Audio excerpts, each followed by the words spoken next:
श्री गणेश महापुराण में अष्टम खंड प्रथम अध्याय गणपति के 8 अवतार।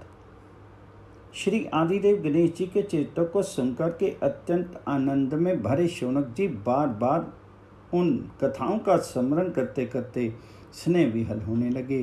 कभी उन्हें रोमांच होता तो कभी नेत्रों में प्रेम अश्रु प्रवाहित होने लगते।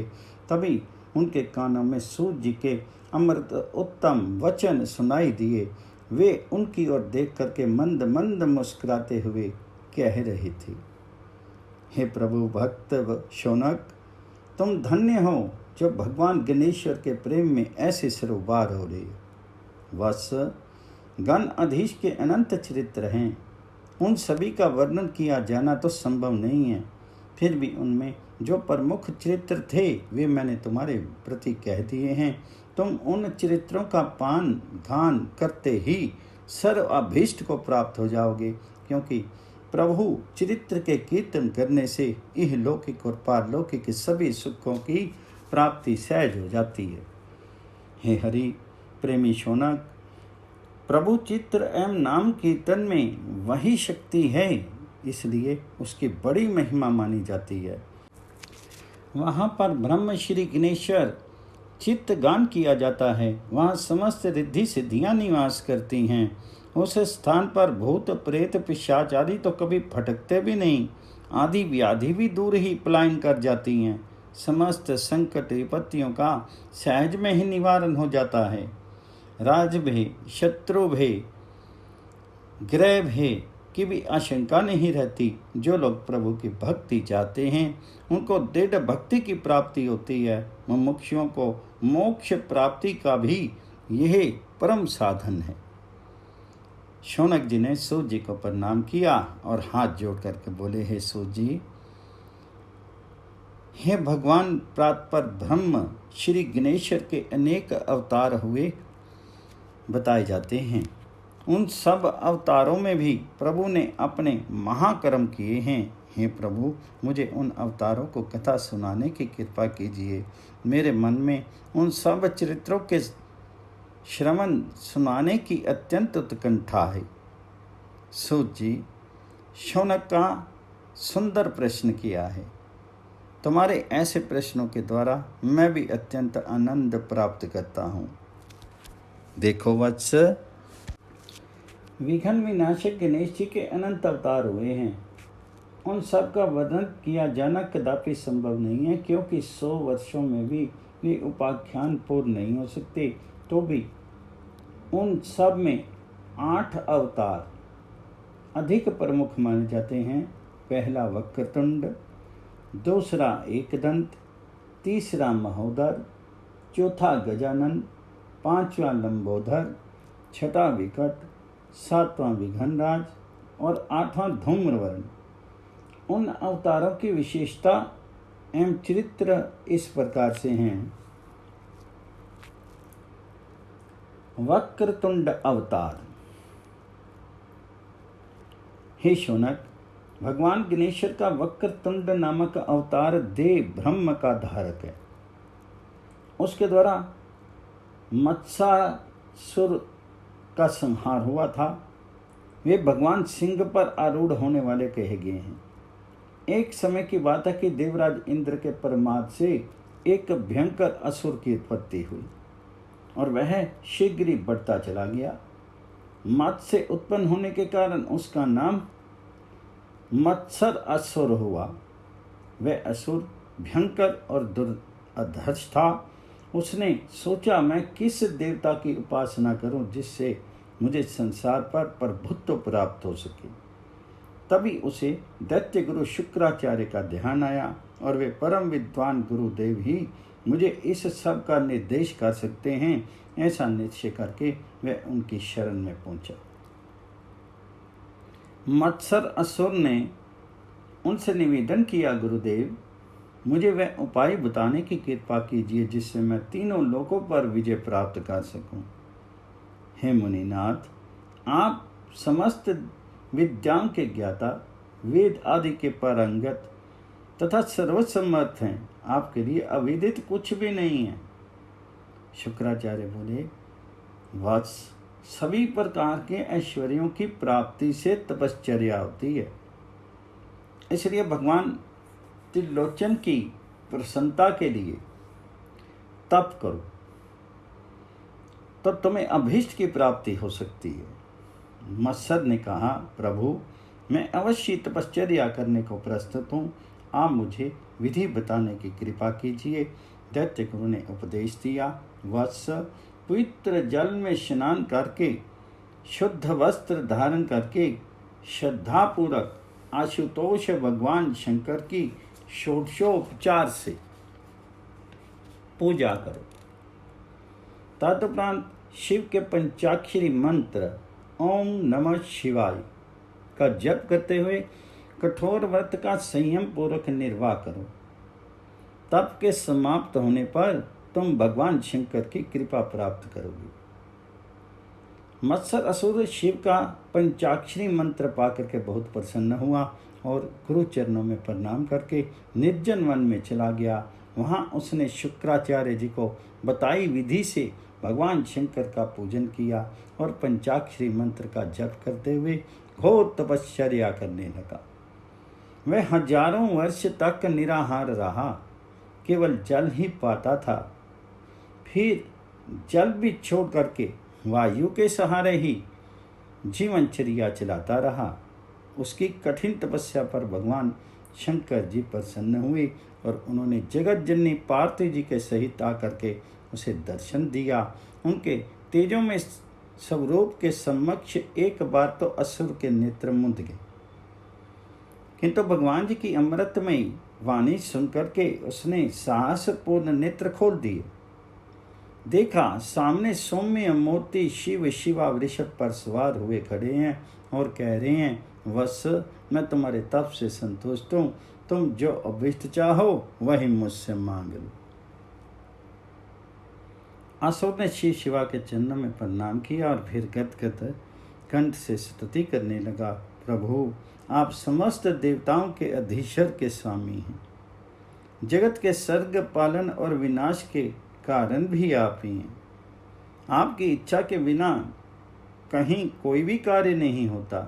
हे नाथ, आप वाणी से गोचर कहे जाते हैं, इसलिए आपकी किस प्रकार स्तुति करूं यह मुझे ज्ञात नहीं है। हे नाथ, मेरी जो अभिलाषा है वह आप सर्वज्ञ से छिपी नहीं है, फिर भी आपसे निवेदन करता हूँ कि समस्त संसार पर अधिकार करने में समर्थ हो जाऊं। भगवान शंकर ऐसा ही हो कह करके अंतर ध्यान हो गए। इधर वर पाकर के प्रसन्न हुआ मत्सर असुर शुक्राचार्य जी के पास लौटा और उनसे वर प्राप्ति का समाचार सुनाया। तब उन्होंने उस दैत्य को दैत्यराज पद पर अभिषेक किया और बोले, वत्स भगवान शंकर का वर अमोघ है, वह कभी निष्फल नहीं हो सकता। तुम अवश्य त्रैलोक्य विजयी और अधीश्वर बनेगा। मत्सर असुर को शिव वर की प्राप्ति का समाचार शीघ्र ही फैल गया, इसलिए अनेक दैत्य उनकी कृपा प्राप्त करने के उद्देश्य से उनकी परिचर्या करने लगे। इस प्रकार धीरे धीरे उनके पास दैत्यों का समुदाय दिन पर दिन बढ़ने लगा। एक दिन उनके साथियों ने उसे परामर्श दिया, प्रभु आपको अपने राज्य का विस्तार करना चाहिए। इस समय आपके पास दैत्य वीरों की पर्याप्त सेना एकत्र होगी है, उसके बल पर आप सहज में ही अनेक राजाओं को हरा करके उनके राज्य और वैभव पर अधिकार कर सकते हैं। मत्सर असुर को उनका परामर्श उचित प्रतीत हुआ और तब उसने अपने वीरों को साथ लेकर के सर्वप्रथम असुर राक्षस और दैत्यों को ही वश में किया। इस प्रकार समस्त असुर आदि ने उसकी अधीनता स्वीकार कर ली। इससे उसका दल बढ़ता चला गया। तदुपरांत उसने विशाल दैत्य सेना लेकर के पृथ्वी पर राज्य करने वाले राजाओं पर एक एक कर आक्रमण कर दिया। जो राजा दुर्बल थे उन्हें बिना युद्ध के ही आत्मसमर्पण कर दिया। जिन्होंने युद्ध किया वे या तो हार गए या प्राण लेकर के भागे। इस प्रकार समस्त पृथ्वी उसके अधिकार में आ गई। फिर उस विजय उन्मत्त दैत्य ने नागलोक पर आक्रमण कर दिया। उस भयंकर युद्ध में असुर सेना कम और नाग सेना बहुत अधिक मारी गई। ये देख करके अधिक विनाश रोकने की दृष्टि से नागराज शेष जी ने विनय पूर्वक उसकी अधीनता स्वीकार कर ली। जब धरती और पाताल दोनों पर विजय प्राप्त हो गई, तब उसका साहस और अधिक बढ़ गया और उसने देवताओं को अधीन करने के लिए अमरावती पर आक्रमण कर दिया। असुरों ने बलपूर्वक सुरपुर में प्रविष्ट होकर के भांति भांति के अत्याचार आरंभ किए। यह देख करके वरुण के नेतृत्व में देवताओं ने असुरों का सामना किया। उस युद्ध में बहुत से देवता मारे गए और बहुत से आहत हुए, और जो शेष बचे थे वे भाग गए। वरुण के हारने पर यम और कुबेर ने रण क्षेत्र में पहुंच करके दैत्यों को रोका। भीषण युद्ध के पश्चात उन्हें भी पराजय का मुख देखना पड़ा। उनकी सेना की भी वही दशा हुई जो वरुण के नेतृत्व वाली सेना की हुई थी। अब देवराज इंद्र स्वयं गजराज रावत पर आरूढ़ होकर के अपनी विशाल देव सेना के साथ दैत्य सेना से युद्ध करने के लिए आए। पहले तो ऐसा लगा जैसे दैत्य सेना उनके समक्ष हार रही है, किंतु बाद में दैत्यों के घोर आक्रमण के समक्ष उनके पांव नहीं टिक सके और अंत में उनकी पराजय हुई। देवगण स्वर्गलोक को छोड़ करके भाग निकले। मत्सर असुर ने अमरावती पर अधिकार कर लिया और अपने एक विश्वास पत्र दैत्य अधिकारी को वहां का प्रशासक नियुक्त करके अपनी राजधानी को लौट आया। इस प्रकार वह तीनों लोगों का अधीश्वर बन गया। उधर देवराज इंद्र अपने राज्य से हीन होकर के ब्रह्मा जी के पास पहुंचे और उनसे निवेदन किया, ब्राह्मण, मत्सर असुर ने स्वर्ग पर भी अधिकार कर लिया। सभी देवता अपने घर द्वार से वंचित हुए उस दैत्य के भय से मारे मारे फिर रहे हैं। इसलिए हे प्रभु, आप उनके वध का कुछ उपाय कीजिए। ब्रह्मा जी बोले, देवराज, इसका उपाय तो वैकुंठनाथ से पूछना चाहिए, क्योंकि वे ही प्रभु असुरों के संहार में पूर्ण समर्थ हैं। इस बार भी वे सहायता करेंगे। चलो, मैं भी तुम्हारे साथ चलता हूँ। इंद्र आदि देवताओं के साथ ब्रह्मा जी वैकुंठ धाम में पहुंची और रमानाथ को मत्सर असुर की प्रबलता और उसके द्वारा किए जाने वाले अत्याचारों की बात उन्हें सुनाई। लक्ष्मीकांत ने समस्त विवरण जानने के पश्चात कहा, इसका उपाय तो उन्हीं भोलानाथ से पूछो, जिन्होंने असुर को अपने बल से इतना प्रबल और दुर्धर्ष बना दिया है। वे और आप दोनों को बिना समझे सोचे तुरंत वर दे डालते हैं और उसका परिणाम भोगना पड़ता है समस्त संसार को। चतुरानन, चलो कैलाश पर्वत पर पहुंच करके ही इस विषय पर विस्तार से विचार करेंगे।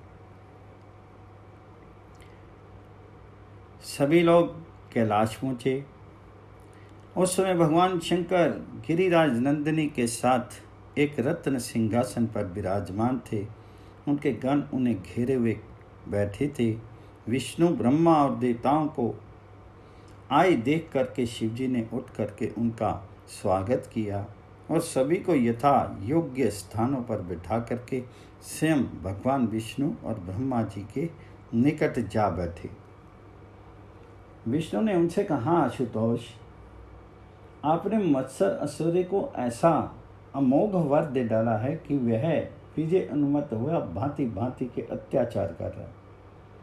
उसने तीनों लोगों पर अधिकार कर लिया है। इससे समस्त संसार त्रस्त हो उठा है।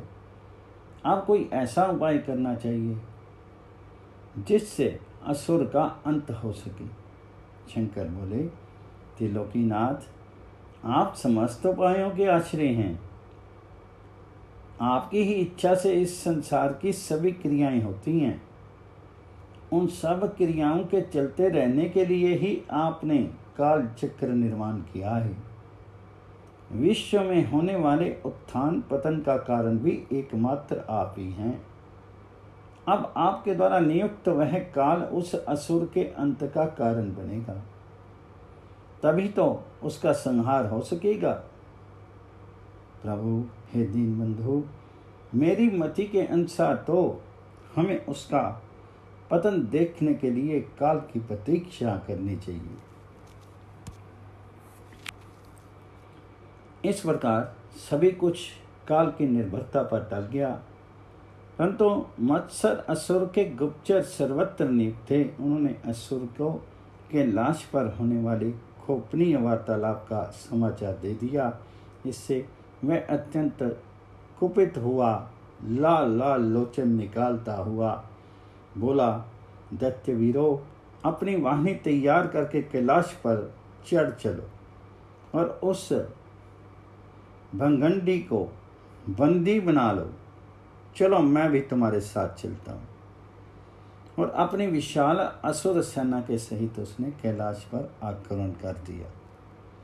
शिवगणों और प्रमथ गणों ने उनका सामना किया, किंतु वे असुर को आगे बढ़ने से नहीं रोक सके। अंत में भवानीपति से वर प्राप्त मत्सर असुर ने भवानीपति को ही पाश में बांध लिया और अपने ज्येष्ठ पुत्र को वहां का शासन भार सौंप दिया। अब उसने बैकुंठ पर भी चढ़ाई कर दी। लक्ष्मीनाथ तो उसके वर प्रबल होने से परिचित थे, अतः वही अंतर्ध्यान हो गए। असुर को बिना युद्ध किए ही वहां का आधिपत्य प्राप्त हो गया। अपने एक पुत्र को उन्होंने वहां का शासन अधिकारी बनाया। इसी प्रकार ब्रह्मलोक पर भी अधिकार कर लिया। वहां भी अन्य पुत्र को नियुक्त किया। स्वयं अपनी राजधानी में रहते हुए ही वह तीनों लोकों पर निर्बाध रूप से शासन करने लगा। इस प्रकार उसके अत्याचार का तांडव चलता रहा। इधर एक गोपनीय स्थान में समस्त देवगण एकत्र हुए और मत्सरासुर को मारने के विषय में विचार करने लगे। उसी समय भगवान दत्तात्रेय भ्रमण करते हुए आ पहुँचे। उनसे देवताओं ने निवेदन किया, प्रभु, हम सब मत्सर असुर्य के अत्याचारों से अत्यंत त्रस्त हो रहे हैं। उसके संहार का कोई अमोघ उपाय बताने की कृपा कीजिए। देवताओं को एकाक्षरी जप का उपदेश। दत्तात्रेय बोले, देवताओं, पर ब्रह्म परमेश्वर ही उसे मारने में समर्थ हैं। वे ही प्रभु सब प्राणियों के दुखों को दूर करने में समर्थ हैं। तुम उनके वक्रतुंड स्वरूप का ध्यान करते हुए एकाक्षरी मंत्र घ मंत्र के जप अनुष्ठान करो। हे भगवान, तुम्हें अवश्य ही इस घोर संकट से छुड़ा देंगे। देवताओं ने भगवान दत्तात्रेय से वक्रतुंड की उपासना और उसके घ मंत्र के जप अनुष्ठान की विधि सीखी और फिर उसके द्वारा उपदिष्ट विधान से अनुष्ठान करने लगे। उनकी कठिन आराधना से भगवान वक्रतुंड ने संतुष्ट होकर के दर्शन दिए। उनके अद्वितीय तेज के कारण सभी के नेत्र मुदे जा रहे थे। तभी भगवान वक्रतुंड ने कहा, देवगण, मैं प्रसन्न हूँ, जो अभीष्ट हो वह वर मांगो। देवताओं ने उनके पद्मों में प्रणाम करके हाथ जोड़ते हुए निवेदन किया, प्रभु, हम सब मत्सर असुर के भय से सर्वत्र मारे मारे फिर रहे हैं। उससे निस्तार का कोई उपाय नहीं सूझता। कृपा कर हमें संकट से मुक्त कीजिए। वक्रतुंड बोले, देवताओं, तुम चिंता का त्याग करो। मैं मत्सर असुर का समस्त गर्व खंडित कर दूंगा। ये कहकर के उन्होंने गणों का स्मरण किया, जिससे असंख्य गण प्रकट हो गए। उस समस्त सेना को और देवताओं को साथ लेकर के वे प्रभु मत्सर असुर की राजधानी पर जा पहुंची।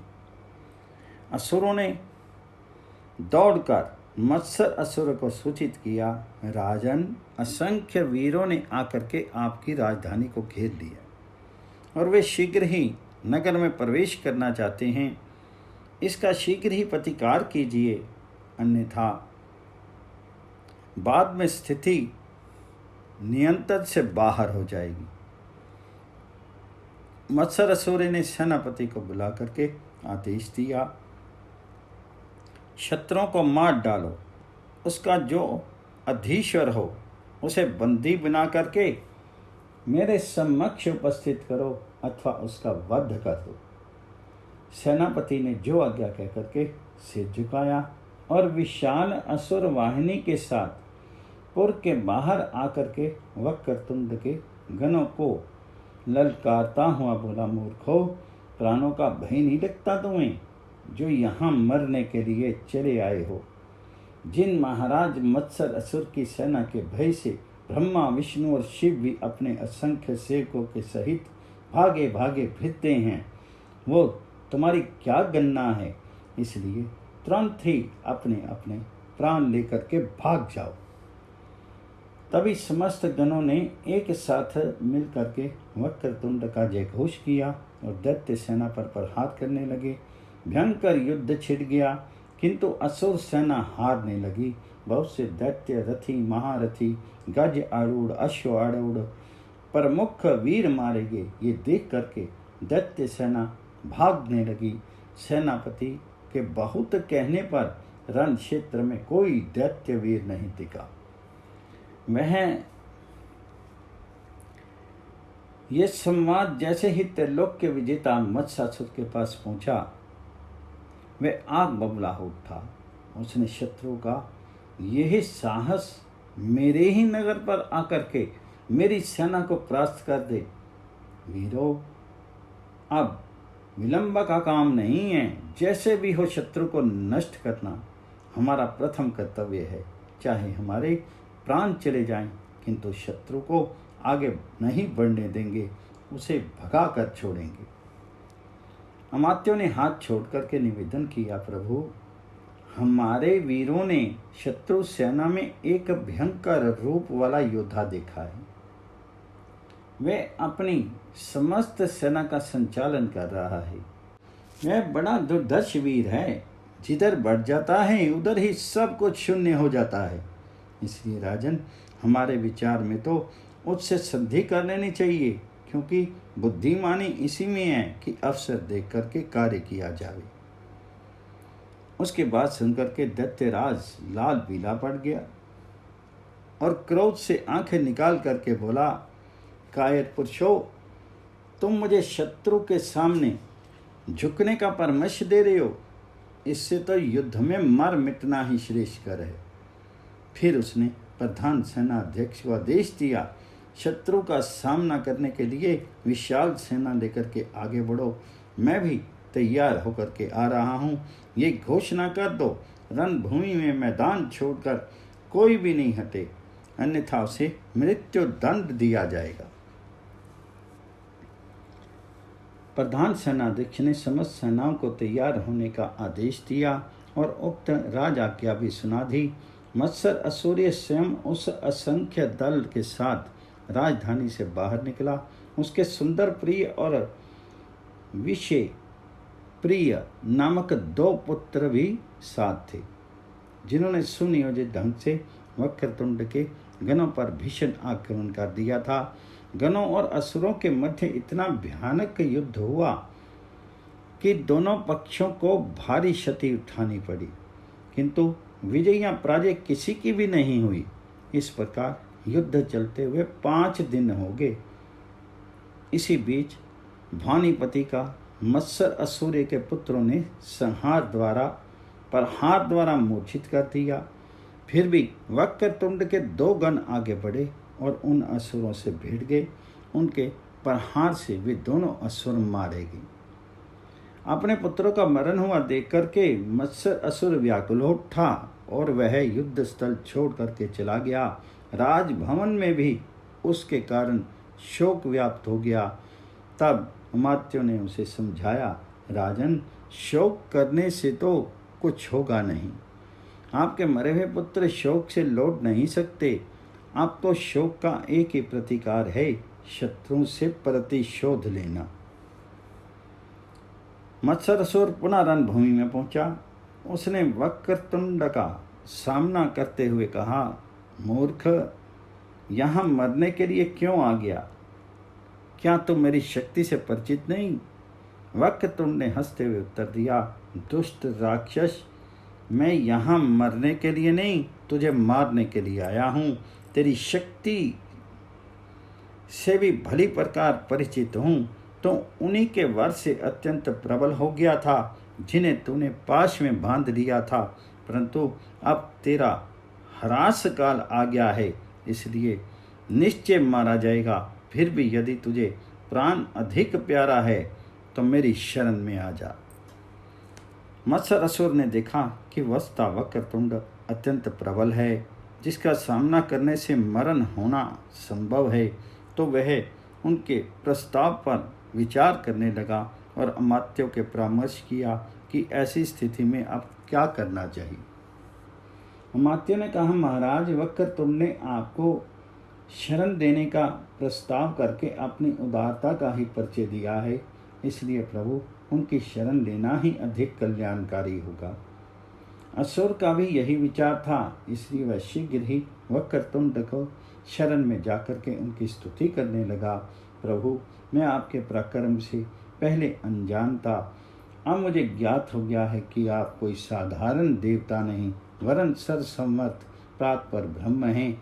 हे नाथ, मुझे अज्ञानी अपराध को क्षमा करके अपने शरण में स्थान दीजिए और साथ ही अपनी सुदृढ़ भक्ति भी। ये कह करके उसने वक्रतुंड के चरण पकड़ लिए। इससे वे भगवान संतुष्ट होकर के बोले, असुरराज, मैं तुझ पर प्रसन्न हूँ। अब तू निर्भय होकर के अपना राज्य कार्य कर, किंतु विस्तार लीप्सा को त्याग दे। देवताओं, नागों आदि के स्थान इन्हें लौटा दे और जितने स्थान में रह सके उतने ही सीमा में रहता रहे। सदैव मेरी भक्ति में लगा रहे। अपने अनुयायियों को आदेश दे कि वे निरीह प्राणियों को किसी भी प्रकार का अत्याचार नहीं करें। मत्सरासुर ने तुरंत स्वीकार किया कि वैसा ही किया जाएगा। इससे सभी देवगण आनंदमग्न हो गए और उन्होंने भक्ति भाव से वक्रतुंड की स्तुति की। उन्होंने देवताओं को भी अभय प्रदान किया और तुरंत ही अंतर्ध्यान हो गए। ओम गण गणपति नमः।